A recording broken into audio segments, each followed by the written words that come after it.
Contentos de estar aquí en casa nuevamente. Hemos venido un poquito resfriados, nada que ver con el COVID ni nada de eso. Simplemente los cambios de temperatura son muy drásticos. Estás en la iglesia con calor, luego sales a la calle, saludas a la gente, después entras otra vez y bueno, estuvimos todos los días. Saben que estuvimos en Italia en la iglesia del pastor Antonio Panocchia. Ellos celebraban 10 años de aniversario y por esto celebraron una semana de cultos especiales.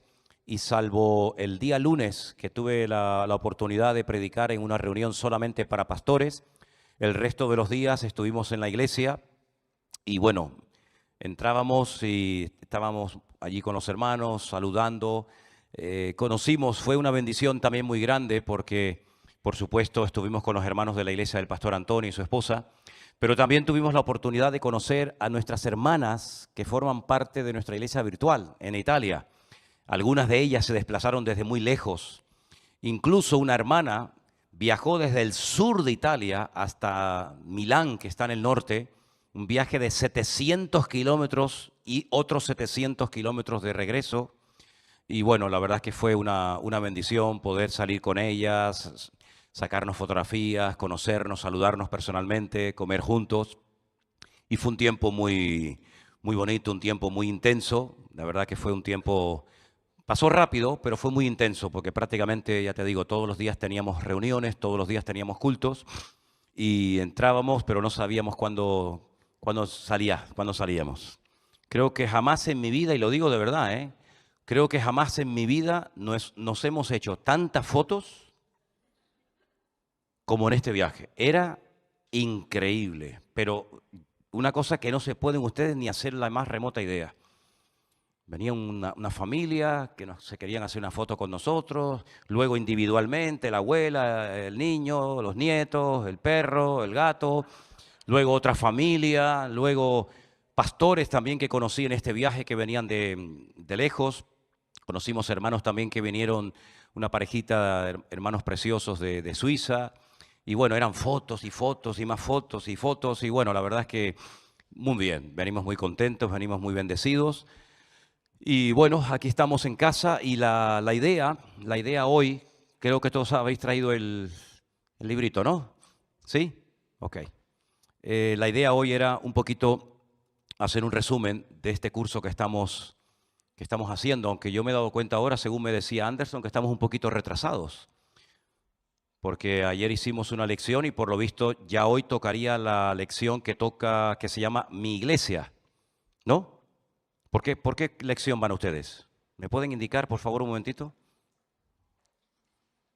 Nosotros hicimos ayer el paso número 6 y por lo visto ya teníamos que tener hecho el 7 y el 8.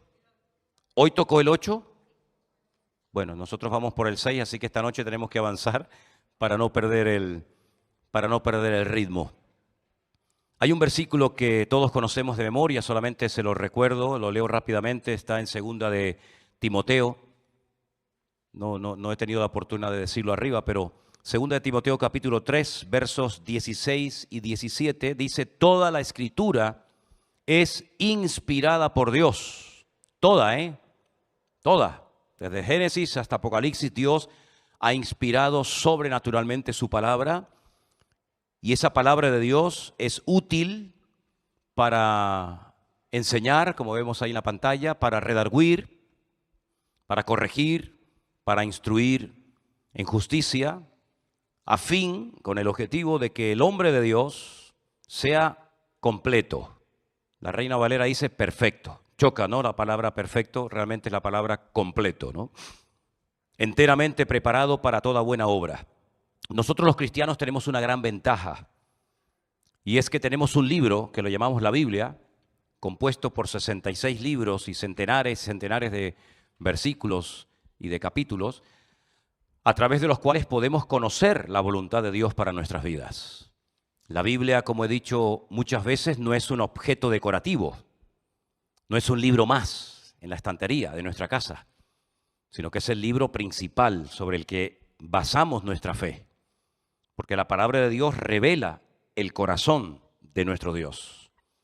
No hay nada peor que ser un ignorante en cuanto a las Sagradas Escrituras, en cuanto a la Biblia, porque entonces, ¿cómo sabes tú lo que a Dios le agrada y lo que a Dios no le agrada? Ya no vivimos en aquella época en la que los grandes hombres de Dios, como Abraham, como Isaac, como Jacob, como José, no tenían acceso a las Escrituras, de hecho ni siquiera estaban escritas, y dependían directamente de esa comunión con Dios, cuando Dios les revelaba algo.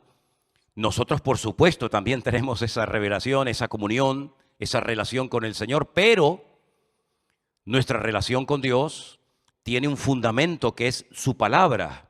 Somos una generación privilegiada porque tenemos en nuestros propios idiomas la Biblia. Y no siempre fue así.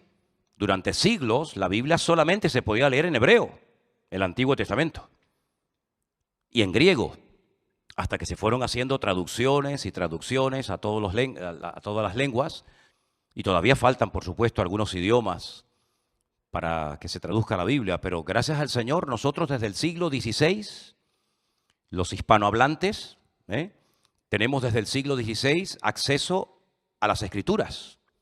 Ya se han traducido, ya las tenemos. No hay excusa para no conocer la palabra de Dios. Fue en el siglo XVI un sacerdote católico llamado Casidoro de Reina y Cipriano de Valera y otros tantos también, ¿verdad?, colaboraron en la traducción de los idiomas originales para que los hispanohablantes tuviéramos acceso a las Escrituras. Y esta Biblia en este idioma pues la pueden leer colombianos, venezolanos, argentinos, chilenos, lógicamente españoles, cubanos, dominicanos, es decir, millones y millones de personas alrededor del mundo tenemos el privilegio, el honor de poder tener la Biblia en nuestro idioma. Y eso es algo realmente maravilloso.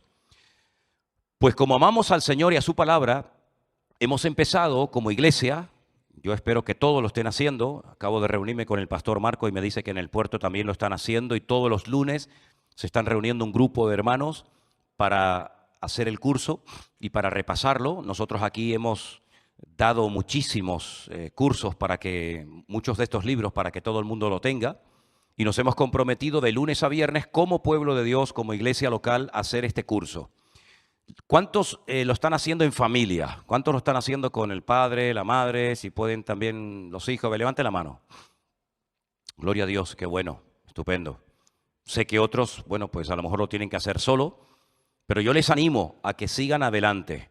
Ya hemos terminado lo que se llamaba ¿Quién es Jesús? ¿Vale? ¿Quién es Jesucristo? Ya esas lecciones ya las hemos hecho y creo que ha quedado lo suficientemente claro quién es Jesucristo. Amén, hermanos. Es nuestro pastor, es nuestro abogado, Él es todo para nosotros, pero en cada una de esas lecciones hemos descubierto distintos aspectos de nuestro Señor Jesús, ¿verdad? Ahora bien, hemos entrado, digamos, en la segunda parte y hay algunas cositas que yo quisiera pararme en esta tarde. Miren, vamos un momentito, por favor, a la lección titulada, hablaba de la seguridad, del paso número 2, la lección titulada Seguro. Miren, en esas 3 preguntas iniciales, yo las hago en altavoz y ustedes respóndanme también en altavoz. Ahora puedo estar seguro de que soy salvo. ¿Qué pusieron? ¿Falso o verdadero? ¿Todos pusieron verdadero? Claro, podemos estar seguros de que somos salvos. Esto no es tal vez, quizás, pues no lo sé, a lo mejor. Dice que el que está en Cristo es nueva criatura, las cosas viejas pasaron y aquí todo es hecho nuevo. El que cree en Él tiene vida eterna y no vendrá condenación, mas ha pasado de muerte a vida. Hay una seguridad de que somos salvos, de que somos hijos de Dios. Bien, la segunda pregunta dice, ¿Dios quiere que yo peque para mostrar más su amor? Totalmente falso. ¿Sí? Yo no tengo que pecar para experimentar la misericordia y el perdón de Dios. Es más, no tengo ningún deseo, ningún anhelo de pecar. Al contrario, ahora mi objetivo es agradar a Dios, ¿sí o no? Pero la tercera pregunta, yo quisiera saber lo que ustedes contestaron. Porque estoy seguro que algunos dijeron verdadero y tal vez otros dijeron falso. Si peco y muero antes de confesarlo, sigo siendo salvo. Esto no es una pregunta, es una afirmación. Repito, si peco y muero antes de confesar ese pecado, sigo siendo salvo. ¿Qué respondieron ustedes? ¿Falso o verdadero? ¿Ven? ¿Se dan cuenta cómo unos han respondido falso y otros han respondido verdadero? Miren, dentro del mundo cristiano evangélico hay algunas doctrinas, hay algunos puntos doctrinales en los que hay diferentes opiniones, ¿vale? Si le preguntamos a cualquier cristiano evangélico acerca de Jesús, todos creemos y opinamos lo mismo, que Él murió por nosotros, que derramó su sangre en la cruz por nuestros pecados, que resucitó al tercer día, que está sentado a la diestra del Padre. En eso hay unanimidad. Si le preguntamos a cualquier cristiano evangélico, ¿usted cree que la Biblia es la palabra de Dios? Todos te van a decir, sí, claro, por supuesto, no hay duda en cuanto a eso. Pero hay algunas doctrinas, algunas cosas de la Biblia en las cuales hay diferentes opiniones. Por ejemplo, cuando nos toca estudiar la parte que habla del futuro, la parte que habla de escatología bíblica, de la segunda venida de Cristo, del arrebatamiento de la iglesia, etcétera, esa lección, ese día vamos a hacer algo especial. Vamos a hacer seguramente, todo está por confirmar, pero seguramente vamos ese día a ponernos de acuerdo y hacer una reunión unida, tal vez por Zoom, donde los hermanos del Puerto de la Cruz y nosotros de Santa Cruz nos vamos a juntar, porque la lección se queda corta. ¿Me explico? Da una postura, da unas explicaciones y no es amplia en cuanto a otras explicaciones, en cuanto a otras interpretaciones, ¿verdad? Entonces yo quisiera ese día que ustedes escuchen algo más de lo que simplemente se comenta en la lección. Pero con este tema de la salvación, permítame que leamos en esta tarde algunos versículos, ¿vale? Si han traído su Biblia o simplemente si quieren seguir la lectura, en la carta titulada la Carta de Santiago, está casi al final de la Biblia, como ustedes bien saben. En la Carta de Santiago quisiera leerles unos versículos muy interesantes. Está después de la Carta de los Hebreos. Concretamente quiero leer en el capítulo 5, Santiago capítulo 5, los versículos 19 y 20. Vamos a leerlos todos juntos en alta voz en esta tarde, por favor. Vamos. Hermanos, si alguno de entre vosotros se ha extraviado de la verdad y alguno le hace volver, sepa que el que haga volver al pecador del error de su camino, salvará de muerte un alma y cubrirá multitud de pecados. Tengo que aclarar algunos conceptos en esta tarde, algunas palabras, algunos términos. Hay algo que se conoce como la predestinación. Hay sectores del mundo evangélico que son fanáticos de este tema de la predestinación. ¿En qué consiste la predestinación? Esto viene de la época de Juan Calvino. Si quieren ustedes meterse un día en internet y leen y estudian la vida de Juan Calvino, pues no les vendría nada mal, al contrario. La predestinación, los ultra de la predestinación dicen que Dios predestinó a un grupo de personas, no a todas, a un grupo de personas para que se salvaran. Y las personas que no fueron predestinadas o escogidas o seleccionadas por el Señor para que se salvaran, no se van a salvar porque Dios no las escogió para que pudieran salvarse. ¿Queda claro el concepto? Esto choca frontalmente, por ejemplo, con Juan capítulo 3, verso 16, que dice la Biblia, porque de tal manera amó Dios al mundo, que ha dado a su Hijo unigénito, para que todo aquel que crea en Él no se pierda, mas tenga vida eterna. ¿A quién tenemos que hacerle caso? ¿A la doctrina de la predestinación que dice que Dios escogió a unos para salvación, por consiguiente a otros para que se condenen? ¿O a la palabra de Dios, en este caso a Juan 3:16?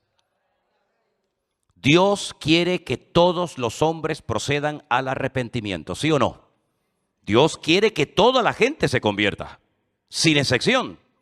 Pero claro, Él sabe, porque es omnisciente, que no todo el mundo se va a salvar, ¿sí o no? Si me permiten la expresión, Él ya ha visto la película. Cuando una persona ha visto una película y el de al lado no la ha visto, qué rabia da cuando te dice, ese es el bueno. Pero, ¿cómo? Y ese al final lo matan. ¿Te quieres callar la boca, hombre?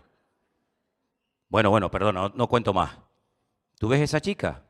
No es la hija. Esa no es la hija, pero te quieres callar. ¿Por qué te cuenta esas cosas? Porque ya ha visto la película. Entonces, utilizando el símil, utilizando el ejemplo, Dios ya ha visto la película. Dios ya ha visto el final de la humanidad. Él no se lleva las manos a la cabeza sorprendido cuando ocurre algo, sino que Él ya sabe cómo va a terminar todo esto. Pero eso no significa de que Dios haya decidido que unos se puedan salvar y otros se puedan condenar. Todo el que quiera salvarse se puede salvar, hermanos. Cristo murió por toda la raza humana, blancos, negros, ricos, pobres, mujeres, todos tienen la posibilidad de salvarse. Pero unos quieren salvarse y otros no quieren obedecer a Dios. Porque Dios respeta el libre albedrío, la individualidad de la gente. Y Dios no viola, Dios no quebranta la voluntad de una persona. ¿Cuántas personas hay que le dices, pero ¿por qué no lee la Biblia? ¿Por qué no ora y habla con el Señor? Y te dicen, no, es que no quiero. Y tú, bueno, pues si no quiere, déjelo.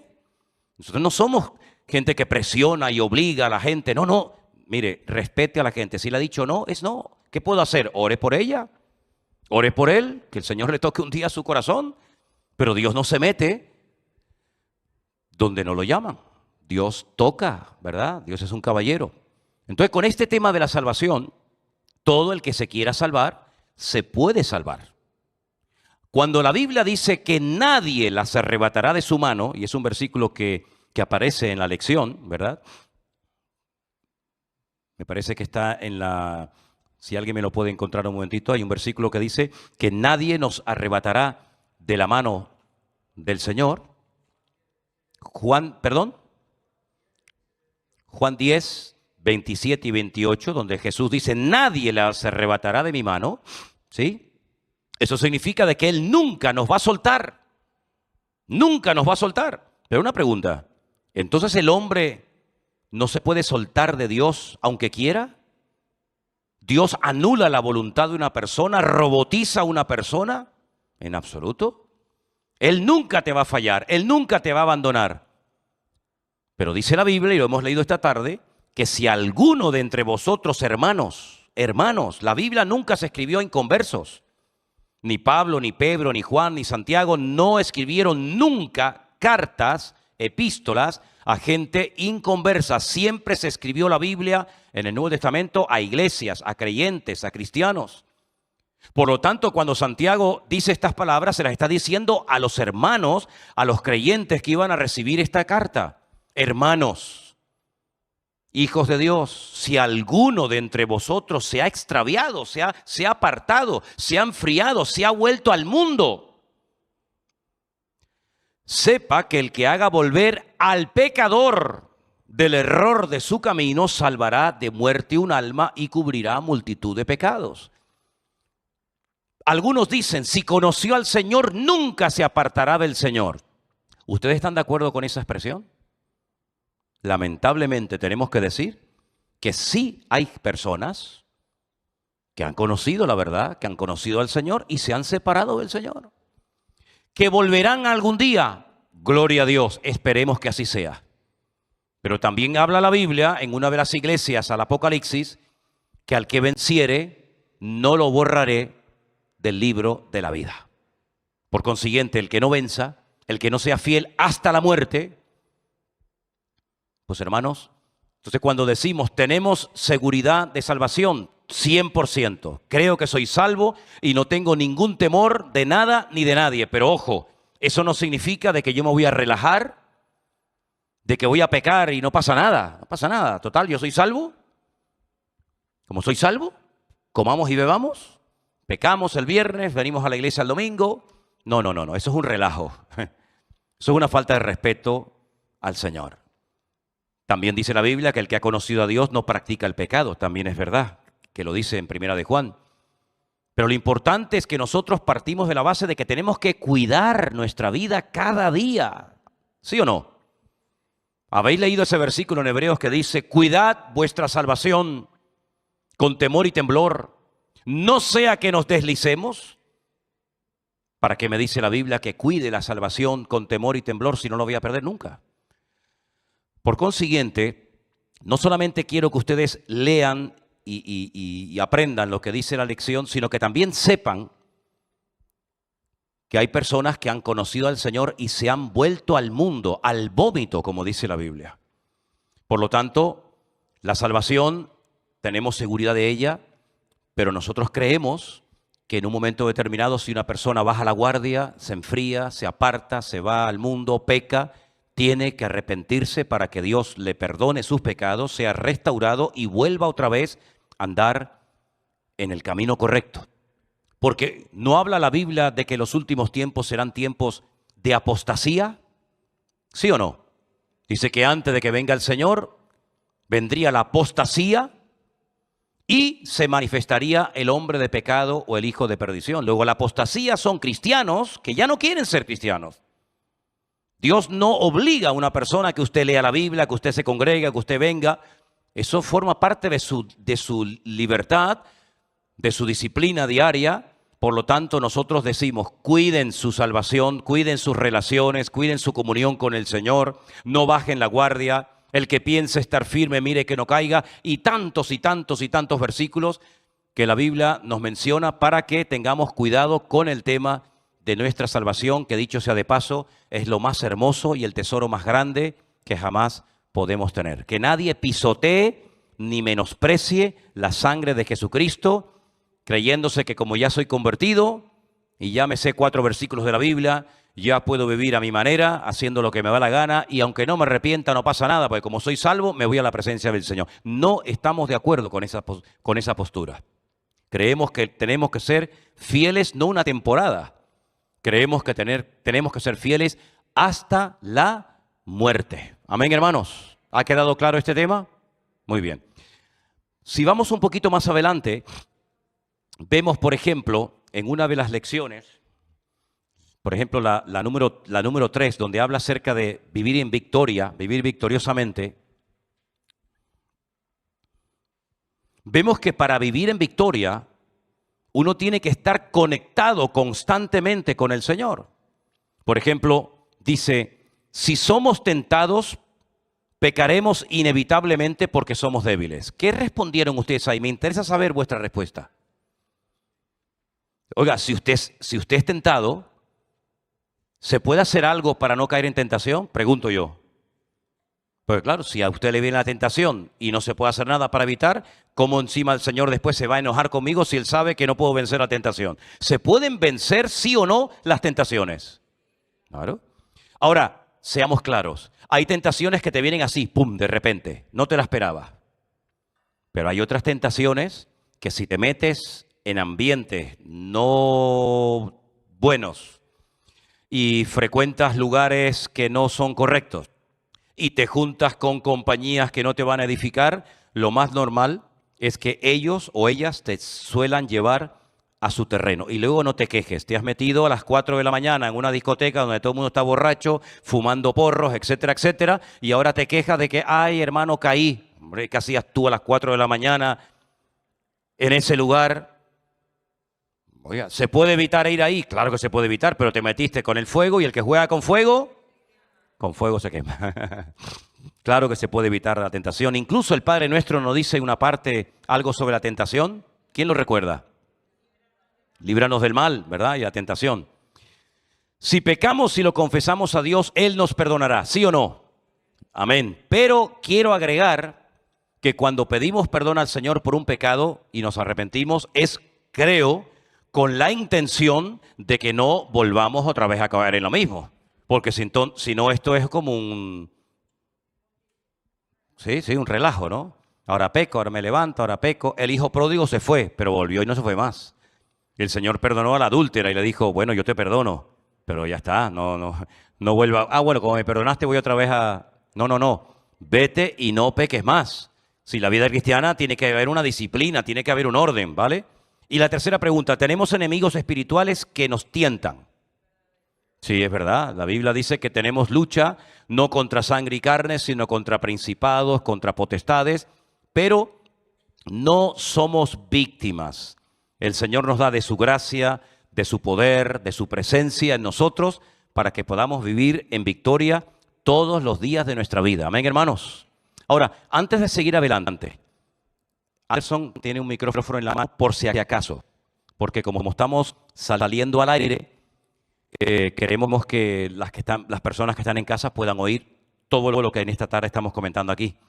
De todas las lecciones que ustedes han hecho, ¿hay alguna duda, alguna pregunta, algo que no ha quedado para usted lo suficientemente claro y quisieran esta tarde aprovechar que estamos repasando y haciendo este curso entre todos para hacer su pregunta?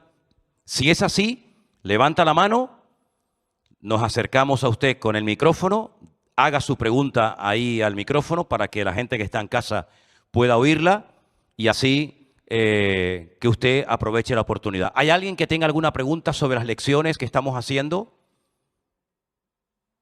Creo que están lo suficientemente claras, que son muy bonitas. Yo, de hecho, ayer disfruté mucho con la de la Biblia, ¿verdad?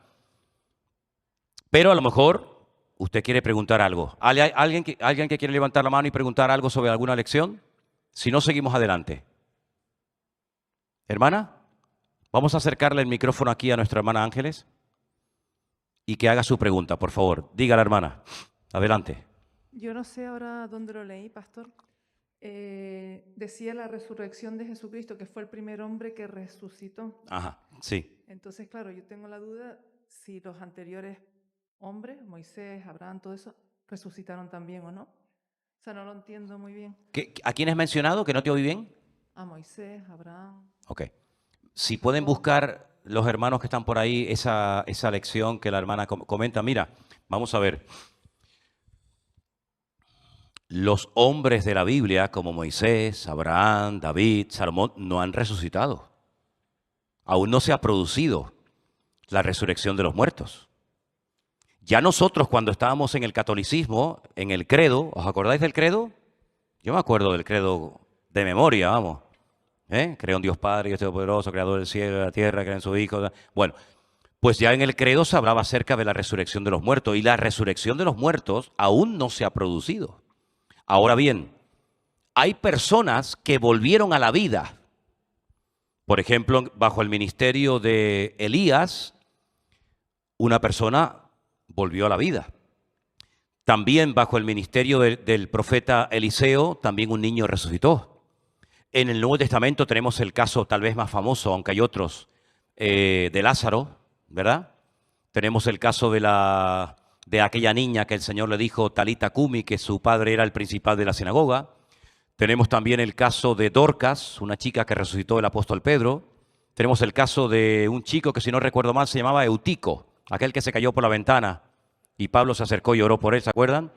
Tenemos el caso de aquella chica que el Señor... Bueno, ya lo mencioné, sí. Entonces, esas personas que resucitaron, ¿volvieron a morir? ¿Sí o no? ¿Volvieron a morir? Pero en sí, lo que es la resurrección, el levantarse de la tumba y no volver a morir, sino recibir ese cuerpo glorificado y transformado, que ahora vamos a leer en 1 Corintios 15, si pueden ir buscando ese capítulo arriba, por favor, fue el Señor Jesucristo. Porque cuando vemos al Señor Jesucristo antes de su muerte, Cristo no podía estar predicando en el templo de Jerusalén y al mismo tiempo en Samaria. El Señor no podía estar navegando en el mar de Galilea y al mismo tiempo paseando por las calles de Jerusalén. Pero cuando el Señor resucitó de los muertos, se produjo lo que en griego se conoce como la metamorfosis.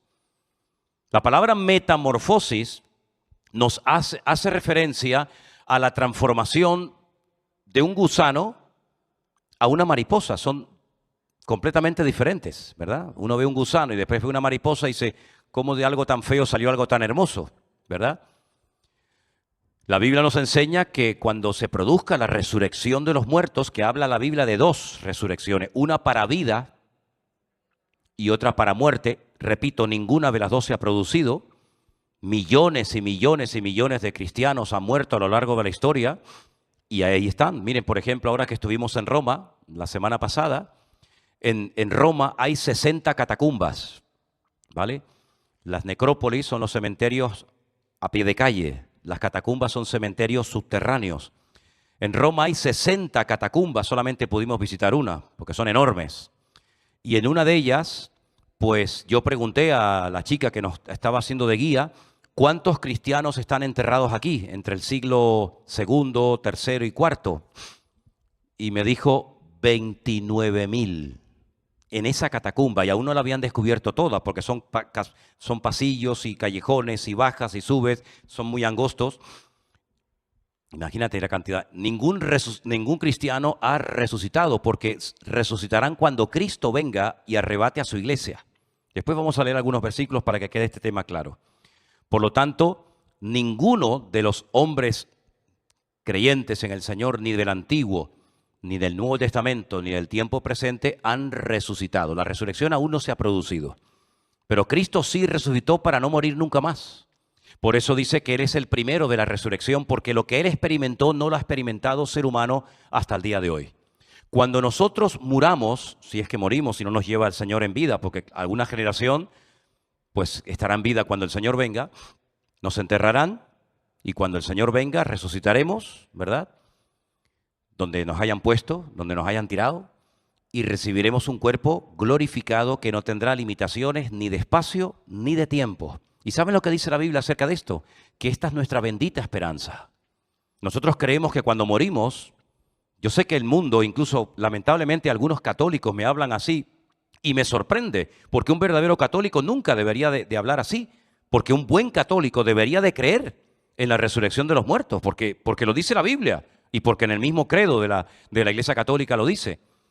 Pues nosotros creemos que cuando morimos volveremos a vivir por la eternidad en la presencia del Señor. Claro, con este cuerpo no, este cuerpo es limitado, este cuerpo se gasta, ese cuerpo se cansa, se enferma, se deteriora.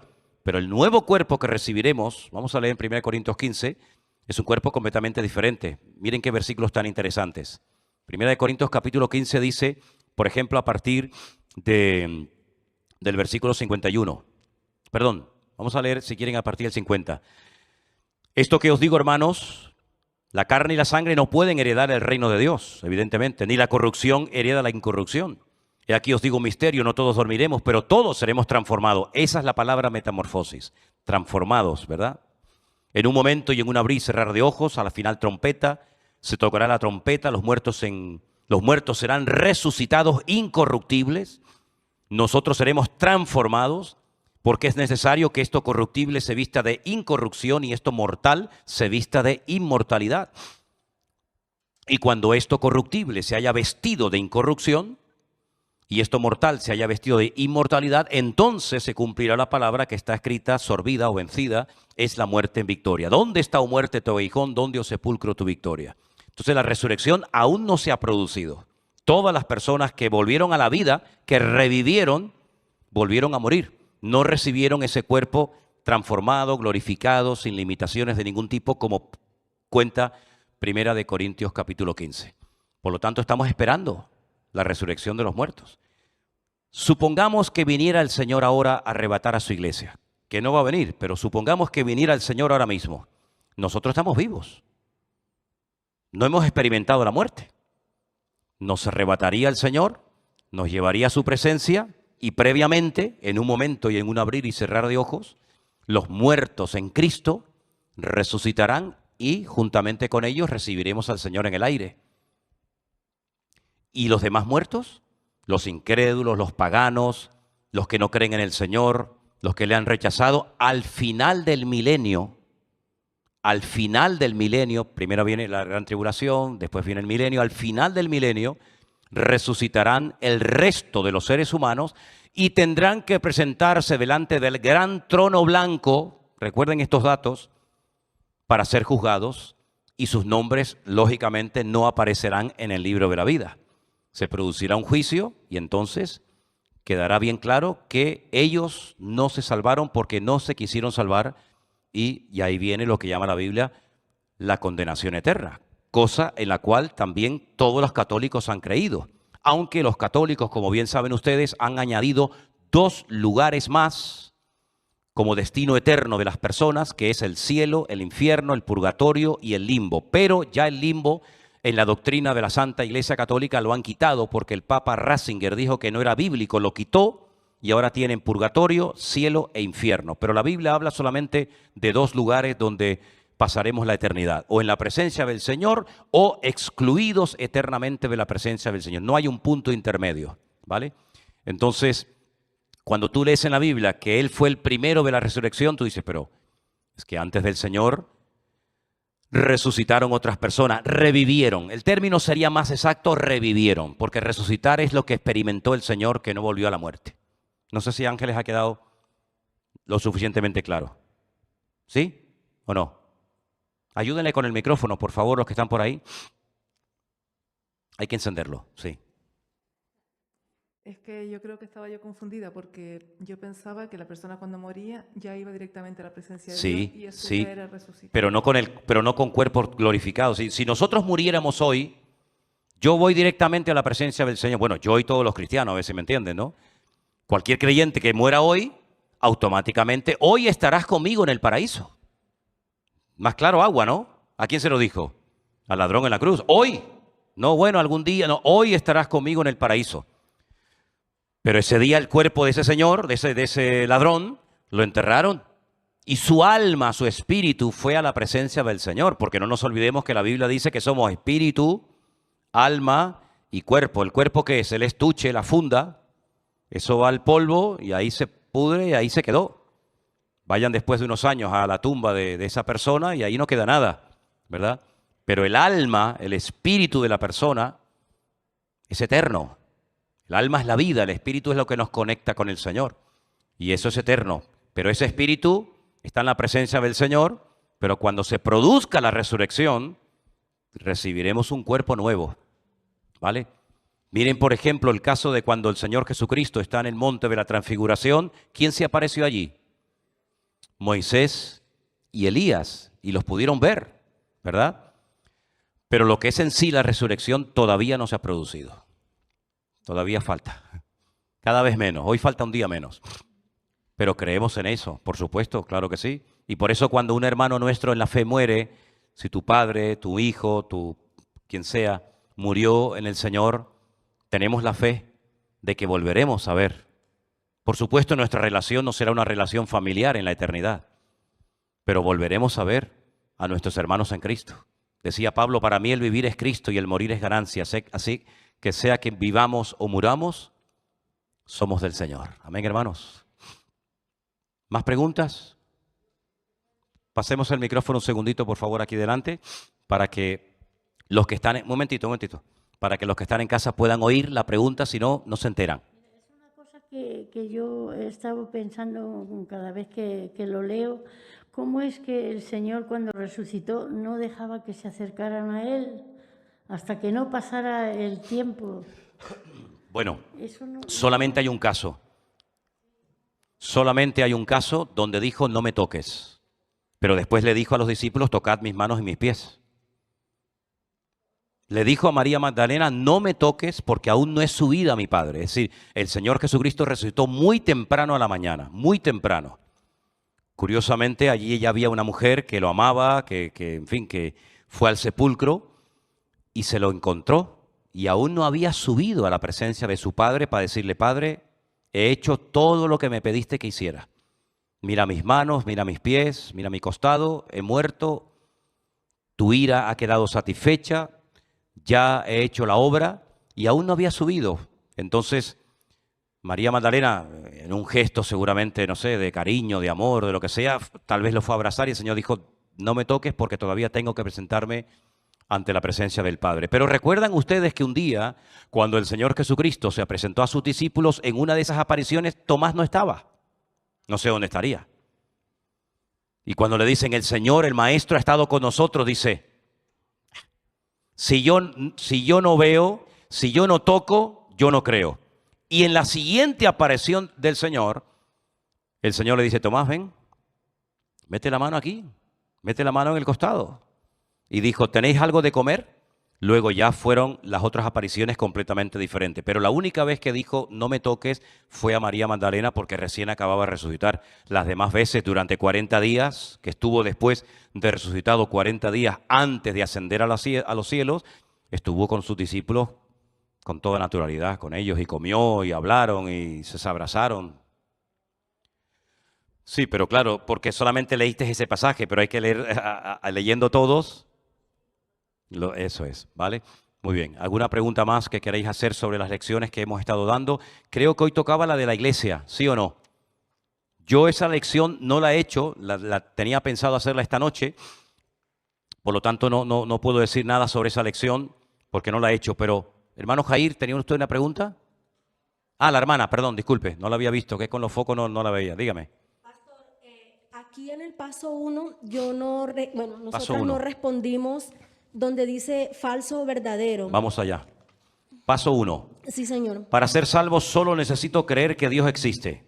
Es en esta, mire, si me esfuerzo lo suficiente, ¿puedo obtener la vida eterna?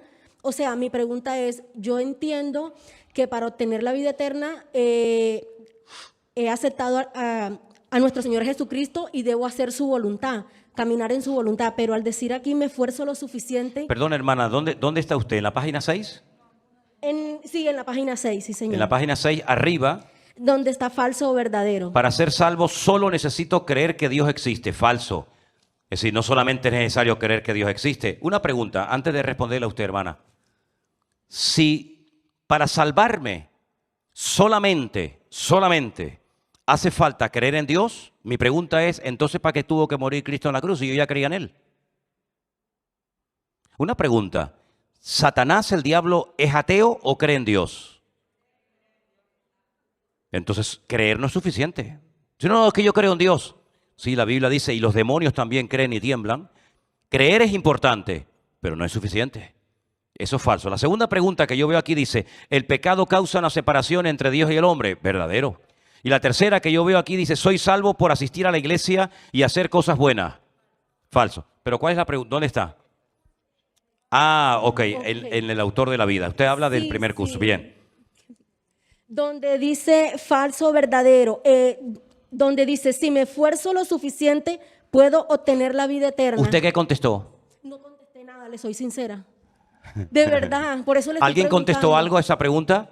Voy a leerla. Si me esfuerzo lo suficiente, ¿puedo obtener la vida eterna? ¿Verdadero? Pues entonces Cristo no sé para qué vino. Si yo me puedo forzar y gano la salvación, ¿para qué vino Cristo? Hermanos, miren, una cosa, no confundamos, miren. Una cosa es cuando yo conozco al Señor y me tengo que esforzar para crecer, para madurar, para agradar al Señor. Eso es una cosa. Y otra cosa es que yo, haciendo un esfuerzo, no sé a qué esfuerzo se refiere, haciendo un esfuerzo me salvo. Oiga, pues si usted haciendo un esfuerzo por sí misma se salva, el Señor Jesucristo no sepa que tuvo que venir a morir en una cruz.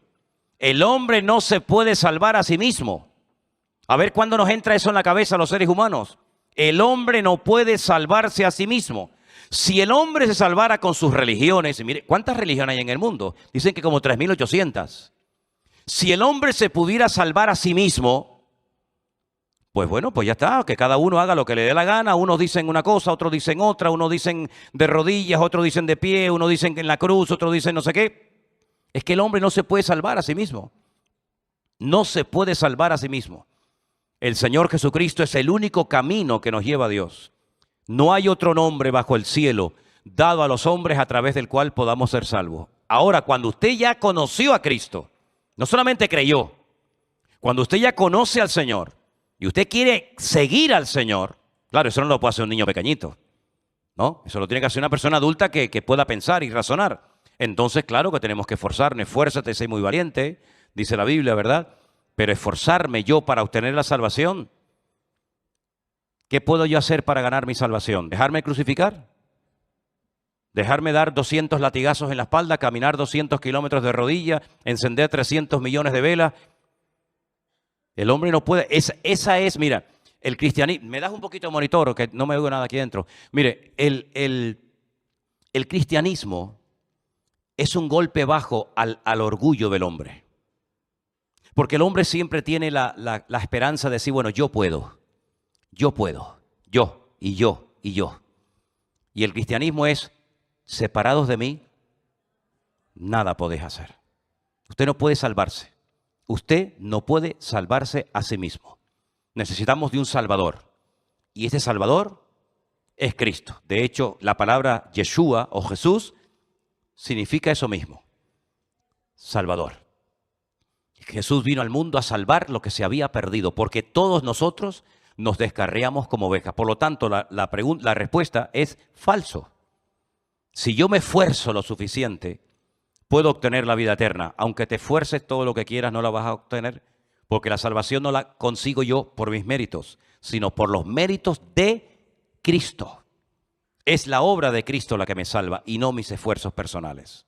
Claro, reconocer esto cuando uno tiene una cierta edad no resulta nada fácil, porque dile tú a una persona que ha estado toda la vida, entre comillas, esforzándose, que eso también es muy relativo.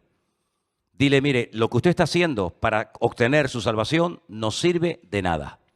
Claro, eso a lo mejor a más de uno le irrita, no le gusta, no le agrada, pero es la cruda realidad. Hay verdades que duelen, pero yo prefiero que me hablen clarito, como decimos los canarios, el chocolate espeso, ¿cómo es? Las cosas claras y el chocolate espeso, que me estén enseñando mentiras y al final pierdo mi vida. ¿Se dan cuenta? ¿Hay alguna pregunta más? Anderson, esto era tuyo, me parece. Levante su mano y se le acercará el micrófono para que escuchemos su pregunta. Todavía queda mucho curso por delante. ¿Cuántos están disfrutando de estas lecciones cada día? ¿Están orando antes de hacer la clase? ¿Están orando después de hacerla?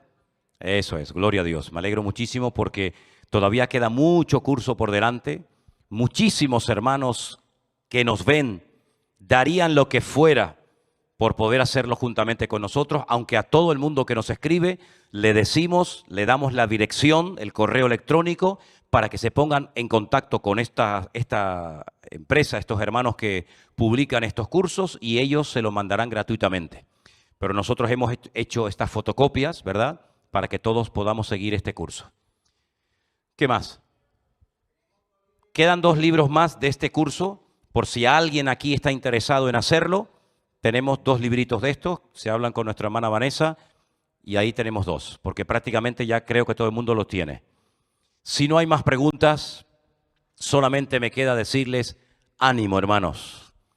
Vamos a seguir adelante esforzándonos, estudiando la palabra de Dios, porque creo que sin lugar a dudas, si algo nos hace falta como creyentes hoy en día, es conocer más la palabra de Dios, tener firmeza para no ser fluctuantes, ¿verdad?, llevados de un lado a otro, sino que tengamos firmeza, constancia y estabilidad en el Señor, y de esa manera poder crecer y poder madurar. Nuestra hermana Cruzita levantó la mano, tiene una pregunta.